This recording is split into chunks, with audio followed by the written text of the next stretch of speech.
Here's my audience. We got a friend on FaceTime. Okay.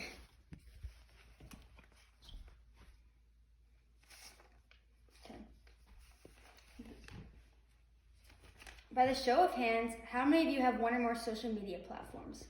Just like all of you listening to my speech today, I'm guilty of it as well.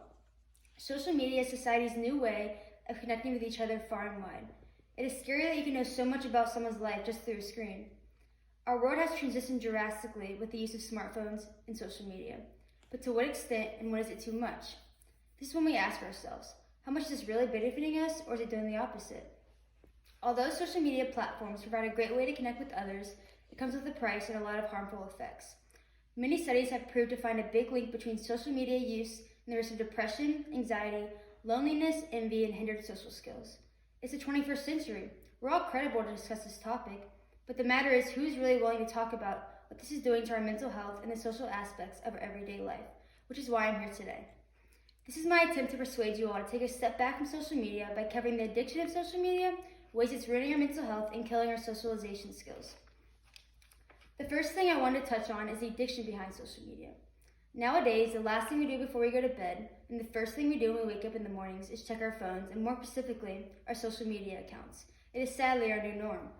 Instead of waking up and saying good morning to our loved ones, our first thought is to check our phones. Every time you get a like or comment on something posted, it releases dopamine, which is why these social media apps are so addicting. Yet they're not forbidden. This is training our brains to be short-term reward addicts, which is a very unhealthy habit. To include, Addiction Center explains, social media platforms such as Facebook, Snapchat, and Instagram produce the same neural circuitry that is caused by gambling and recreational drugs to keep consumers using their products as much as possible. This should prove to you that social media is a true addiction that teenagers and young adults crave. If we are constantly seeking these short-term dopamine spikes, how is our brain supposed to be able to make important long-term decisions for our lives? It's a vicious cycle, which is why people are always active on social media, craving more and more every day. Our brains are constantly releasing dopamine all throughout the day. We can't even focus on one thing without checking our phones every 5 minutes or every time a notification goes off. It's the epitome of a drug that is right at the tip of our fingers, and we cannot get enough of it. I'd be interested to see our world without this social media addiction, because people would not know what to do with themselves, because it's always there, and we do not know how to live life without it anymore, which is really sad. I wish people really knew how this addiction was affecting them, because most people don't realize that it is an addiction.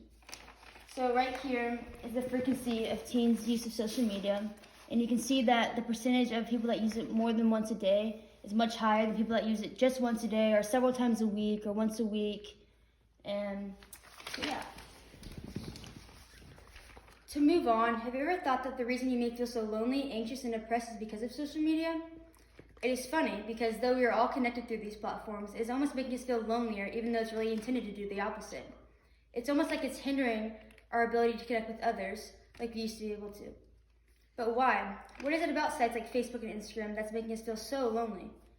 When seeing what everyone else is doing by the click of a button, there's no doubt that we feel alone.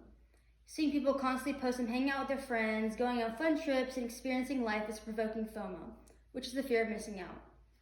Simon Sinek mentioned a statement that hit very close to home for us all. If you don't share it, it didn't happen. Because of this, instead of people posting what they do, they're constantly finding what they can do to post.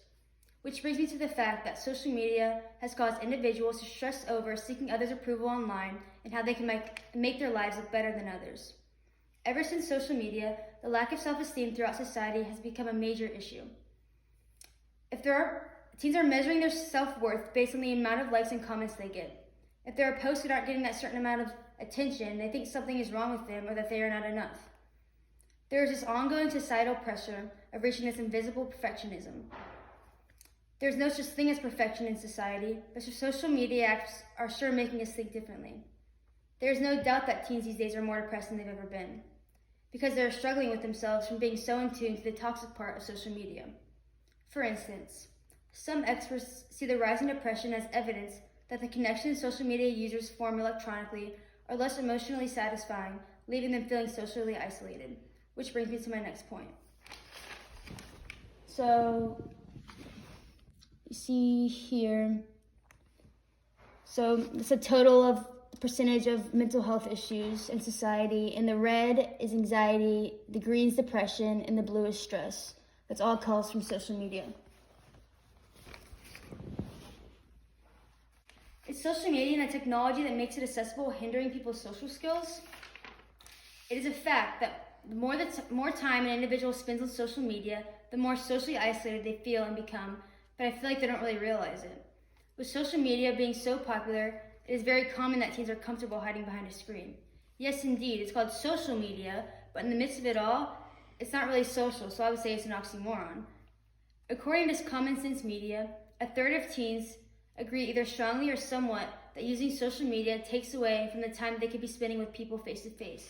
And 44% agree at least somewhat that using social media often distracts them from the people they're with when they're together in person. The thought of talking in person nowadays gives most people an insane amount of anxiety, and I blame it all on social media. For example, childmind.org mentioned a very true statement saying, "One of the biggest differences in the lives of current teenagers and young adults compared to earlier generations is that they spend less time connecting with their peers in person, principally through social media." Which is very true because the more superficial something is, the less connected we feel to it. Similar to the feeling of having fake friends, you just don't feel connected to them. Teenagers and young adults in this day and age are not spending enough time focusing on having authentic social experiences, and that is something that we all need. Next time you're at a social event, just take a second to look around. People you're with are most likely just sitting on their phones. We can all be sitting in a room with each other, but no one will have to say a word because their noses are on their phones. This is when I wish we lived back in our parents' times, because social media and phones were not a thing. They were actually able to have intellectual conversations with their friends and all connect with each other because they didn't have phones to distract them. Socializing is going down the drain because of social media and technology, and I'm so afraid for our future generations if we don't realize what this is doing to us.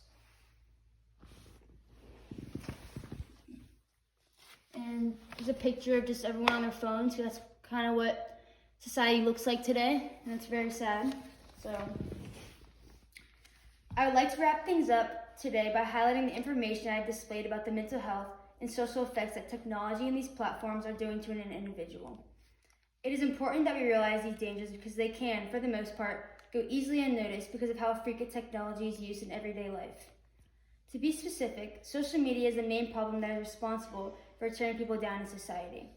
It is important to realize the real beauty of life and live in the present moment outside of social media, because that is something that we are really lacking today. Today, I've used my time to cover the addiction behind social media usage that can go unseen, how teens' mental health is declining rapidly, and the hindrance of social skills in real-life scenarios. I blame it all on social media because it's taking over our world, brains, and personalities. I strongly encourage all of you to find the beauty in life rather than in social media platforms. If more people partake in the social media diet and really try to take a step back from it, the world will be a much healthier and happier place. Thank you. Here's my audience again.